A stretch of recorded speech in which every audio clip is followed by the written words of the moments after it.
আমি হয়তো আপনার চিকিৎসার টাকাটা দিতে পারবো না, কিন্তু মনে করেন আমিও ছোট একটা মানুষ, কিন্তু আমি আপনাকে আমি কত কষ্ট করে বাচ্চার চিকিৎসা করতেছি।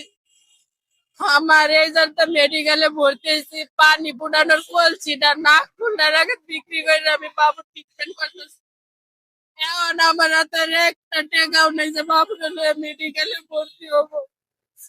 ও রাত্রে অনেক কষ্ট পায়, অনেক ওর অবস্থা খারাপ করে, কিন্তু আমি কিছুই করতে পারতেছি না।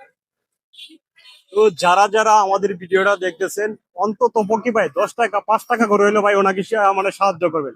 আর আমার প্রবাসী ভাইদের উদ্দেশ্যে বলি, যারা আমার প্রবাসী অনেক ক্লোজ প্রবাসী আছে, যেমন স্বপন ভাই, নুর ইসলাম ভাই, এবং কি সেনাবাহিনী জাহাঙ্গীর ভাই, আপনার সামনে যদি এই ভিডিওটা পড়ে অবশ্যই ওনাকে একটু সহযোগিতা করার চেষ্টা করবেন। আর আমি এখানে আসলাম তো মিজান ভাইয়ের এখানে ভিডিও করার জন্য। আমরা নগদ অর্থ সবসময় দিতে পারি না,